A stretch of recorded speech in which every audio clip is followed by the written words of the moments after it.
Today, guys, in this video, I got two main reasons why your finances, why your credit, everything that you have been telling me that you want to do, why they haven't changed and why they still won't change in 2024. I'm going to talk about that when I come back with Starr Knows Credit. Welcome back to Starr Knows Credit. My name is Starr Carter, and on this channel, I talk personal financial education. Thank you so much for tuning in. If this is your first time, I hope you consider being a subscriber. Make sure you guys are cutting on your notification. That way you don't miss out on a video, and give this video a thumbs up. That way it get pushed out to more viewers that might want to see this content as well. Thank you so very much for getting me to my goal of 24,000 subscribers. I really do appreciate all the love. So let's get into today's video. So I've just been sitting around, guys, just thinking, the Credit Ready program has been growing. So I've been talking to a lot of people, giving away free consultations for people that are joining the Credit Ready program. And I have talked to so many people. I think I've talked to at least 20 people in the last month, like legit on consultations. And there has been a common denominator of things. I made a video about the common mistakes that I have seen, on people's credit report, but I seen something else that has been holding us back. And these are the two reasons that I came up with that is holding a lot of people back from having their financial freedom, to even building their credit or repairing their credit. It's just these two reasons. So let me just go ahead and get into it. Number one is you haven't made a declaration.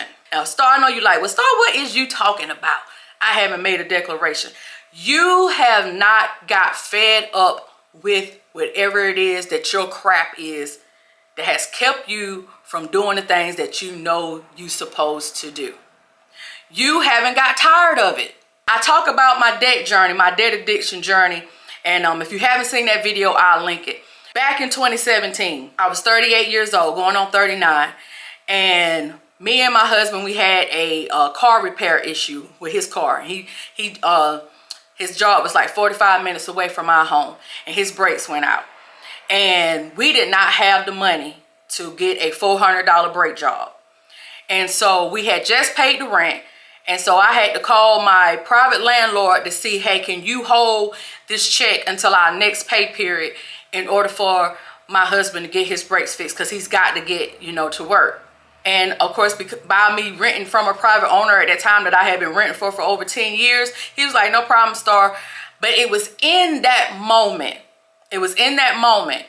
that I had to make a declaration. And my declaration was, I will never be this broke ever again. That I can't even make a simple car repair. That I would never live paycheck to paycheck again. That I would never be in this financial situation. I had to draw a line in the sand and say, I will not do it anymore. Come hell or high water, I will not do it. And a lot of you guys have not made that declaration. You have not made a choice. And as the kids say now, you haven't stand on business and say, I will not continue this. I will not continue to ruin my finances. I will not continue to get in debt. I will not continue to allow circumstances and situations to keep me from doing better. So you have not made the choice. You have not sat there and said, I will not do it. It's kind of like this, like when somebody's in a relationship, right? And you see them going through bad things in their relationship, whether it's infidelity or whatever it is, and you on the outside, you're looking in and you're like, man, ain't no way I deal with that. I don't see how they dealing with that, right? And you won't be able to see it because in your mind, ain't no way. You done draw the line in the sand and you said, there's no way that I would put up with that type of behavior, right? But here's the thing. You could tell that person that they don't have to deal with that type of thing and they need to get out. But until they made it up in their mind that this is no longer healthy for me, that this is no longer serving me the way I needed to serve me, that this is robbing my peace, this is keeping me from my blessings, This is keeping me from living the life that I want to live until they understand that and until it has clicked in their mind. Guess what? You could talk to your daggone mouth fall off. It's got to be a personal choice. It's got to be a personal declaration. You got to say, hey, I've been living from paycheck to paycheck. I will no longer live like this. I need to figure out how I can get out of debt. I'm tired of every time I get paid, my money going to a bill. I'm tired of that. I'm tired of not being able to enjoy myself. I'm tired of not being able to do this because I got so much debt. I make great income, but everything I make going out to some type of bill. I'm tired of it. And until you get tired of that thing, until you are tired, you will always be in the cycle. You will never be ready for change. You will never be ready. I'm sorry, this might be a hard truth. I might be preaching to somebody today. But until you are ready to stop whatever it is that you're doing, you're not going to be able to move forward. You're going to keep doing the same thing, after the same thing, after the same thing, after the same thing. You're going to keep doing it year after year. And that's where the time flies. That's where the time flies. I was 38 years old. It took me 20 years to get tired of living from paycheck to paycheck. It took me 20 years to have excellent credit. It took me 20 years to start reading financial books. I was 18 when I first got my first credit card and ruined it with Discover. I was 38 when it was time for me to wake up.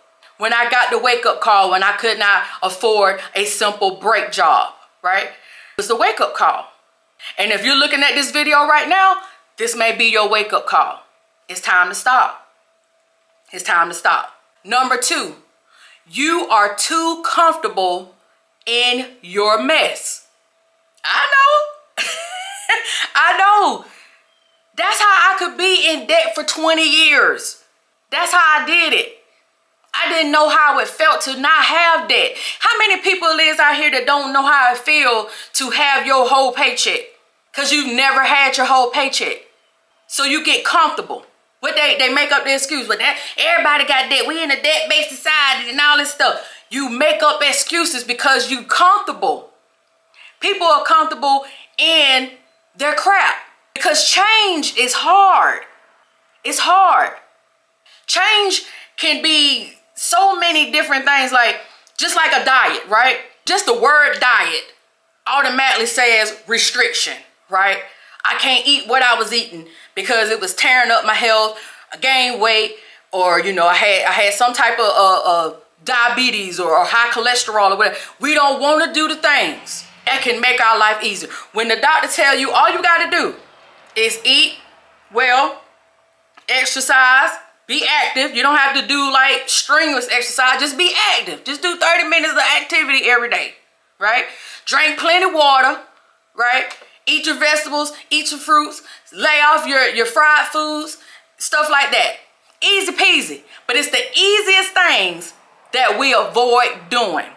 The easiest things, because we like the fried food. That's so easy to go to KFC and get a bucket of chicken. It's so easy to run up in McDonald's. But when you have to plan your meals, that's when it gets hard. And that's when you get uncomfortable. Because now I got to plan. Oh God, I got to plan.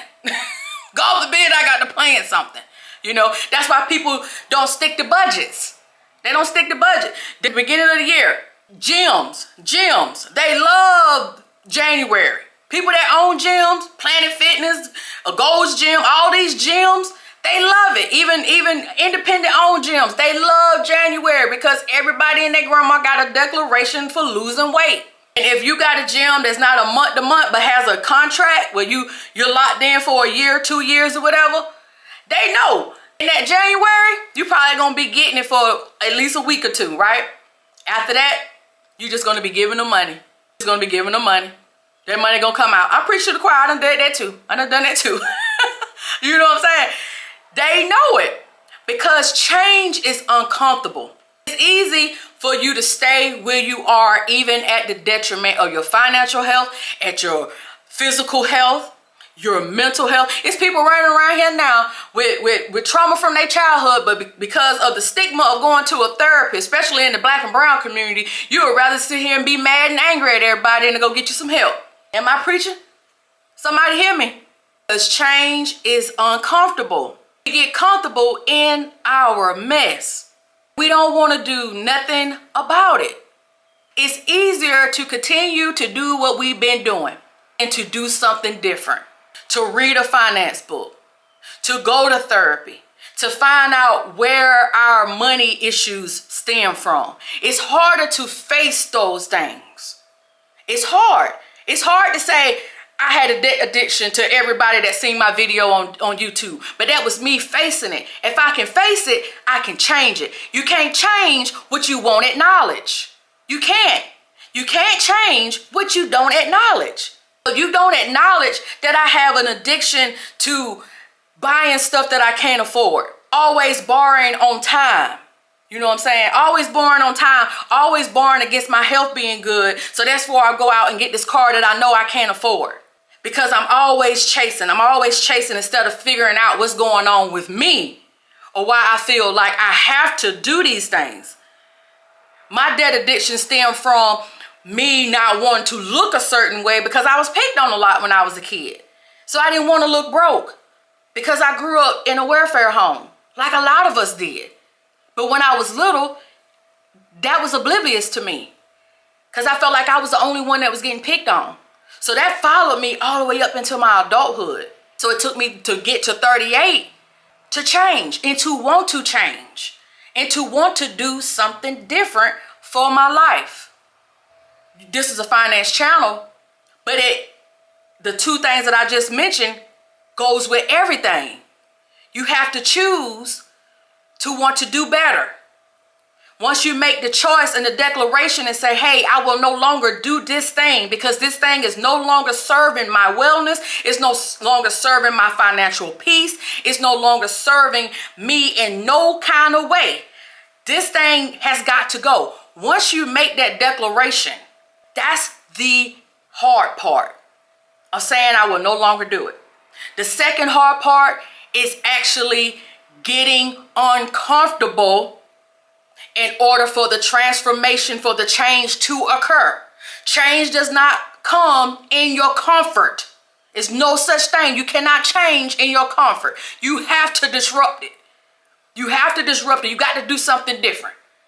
Because if you don't do something different and you keep doing the same thing, that makes you insane. And that the definition where they say you keep doing the same thing over and over again and expecting a different result, you're living in the same pathology because you do not want a different reality. And we got to change that, guys. We got to change it. I want the best for you guys. And I want you to want the best for you because it don't matter if I want it, if you don't want it. Back to the same example about people being in a bad relationship and you on the outside telling them, I wouldn't do it, you deserve better. They got to know that they deserve better, right? You got to know that you deserve better. You got to know that you deserve to be financially free. You got to know that you deserve to have good health, to have healthy relationships. You got to know that you deserve that. It doesn't matter what Starr knows or what Starr thinks and what Starr wants. It's what you know. It's what you think. It's what you want for your life. That's what it's about. But you got to be able to have those growing pains, right? The only thing that's constant in our life is change. That's the only thing that's constant. And the only thing that you're trying to compete with is who you were yesterday. You want to be better today. Baby steps, right? Baby steps. Creating a habit of change. You have to create the habit. When you first start a diet, you're not going to be automatically eating the correct things all the time because you got to subconsciously reprogram your mind. That's how you can drive to work if you've been working a job for a long time and you're not even thinking about it. So you done got to this job and don't even remember the turns that you made or what you seen because you do it from habit. When you're living paycheck to paycheck and you juggling your bills and stuff and you're used to doing that like I was for 20 years, it becomes a habit. So now you got to break the habit. You got to retrain your subconscious mind to do the exact opposite. You got to do that. There's no way around it. And I got a bonus one for you. Another reason on the bonus, you're scared of how it's going to look like to other people if you change. You're scared of how it's going to look like to somebody else. Do you know how many people continue to be in bad relationships because they don't want to be embarrassed? My first marriage lasted all of 14 months. From the time we met to the time we divorced was 14 months. I was embarrassed because I just got married and now I see this dude is crazy, right? So I stayed in that relationship 8 months longer than I should have. Because by day 7 of us being married, I could have been gone from this earth. Real talk. But because I didn't want to be embarrassed, I didn't want the told you so's, I didn't want those things, that I stayed where longer than what I should have, right? So a lot of us are staying in situations longer than we should have or should because of how we think other people will look at us. If you were to go on a strict budget, right? If you was to go on a strict budget where, because you're trying to get out of debt, so you're doing the snowball method to get out of debt. So that means now you on a strict budget, you only have a certain amount of money to do for your entertainment, to do for certain things, and you got girlfriends or guy friends that you hang out with all the time on Fridays, and you tell them, hey guys, I can't do it this Friday. Maybe we can come to the house and do it. And they like, oh, what's wrong with you? And you tell them, well, I'm on a budget. I can't do these things now. I'm trying to, get out of this debt, man. I'm tired of, being, living this way. I got to do something different. Oh, man, you come out and do the, oh, girl, you crazy. I mean, what's a drink? What's one drink? What's that? I mean, that ain't nothing, Or people that get out of the hood, okay, quote unquote, the hood. Now you done changed. Or you think you better than everybody else. Or you bougie and all that stuff. All the stuff that we do to tear each other down. And that's what keep us a lot of times from changing and doing the things that are right for us. If all your friends got bad health, if all of us is running around here with high blood pressure, diabetes, and everything else, and you the one decide that you want to do the right thing and change your health because you eating, fruit salads or salads or whatever, or you don't went vegan or whatever, now everybody picking on you. Oh, you can't eat over at Starr house, honey, because she vegan, honey. You gotta eat before you get there, because, she don't eat no meat. She don't do that, and then they jonesing you on it, and then what you do, you end up wanting back to conform, back to comfort, because you don't want to face what these other people are thinking about you or saying about you and everything. So you go back to comfort. Comfort is eating what you don't supposed to eat. Comfort is going out, getting in debt that you know that you can't afford to do. Those are the comfort things because you don't want people all in your crap, right? But that's the growing pains I'm talking about. Everybody is not going to understand what you're trying to do, but it's got to be for you and not for them. Don't worry about that. It's for you. And maybe if they see you change, maybe they would want to change. Maybe it's something that they got to see you do. Somebody got to be the first. We talk about breaking generational curses, especially in the Black and brown community. Somebody's got to be the first to go to college, to be somebody, to not want to be in debt, to not want to die and leave their family dead, right? Somebody got to really want to pass down the legacy that we talk about, but we're not being about it.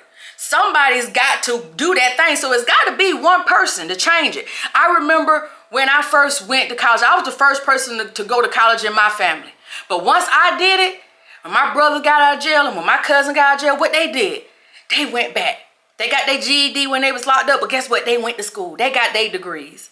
And now my son is about to graduate with his master's, right? And he's accepted into his doctorate program. He's going to be the first doctor in my family.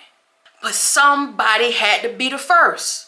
His mama had to be the first in order for his uncle to do it, before cousins did it. Somebody had to be the first. Why I can't be the first in your family? Why you can't be the first to change the things that you see? Why you can't be the first to go to therapy to heal some of the childhood traumas, or some of the traumas that you've gone through, or some of the things that your family's gone through? Why you can't be the first to say, nope, we're not doing this anymore.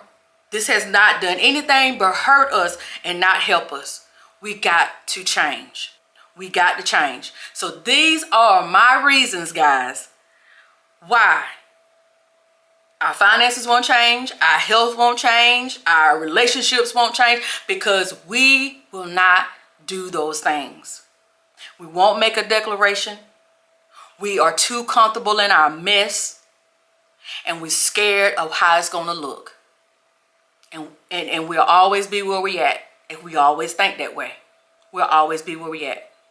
I want you guys, if you haven't already, I want you to look at my 2 videos. One, I talk about my debt addiction, and the next one is my 15 signs that you may have a debt addiction. Those are the 2 videos that's coming up next. I hope you give those a shot. I'm gonna see you guys in the next video, and don't forget, y'all come on, join the Credit Ready program. The community is growing.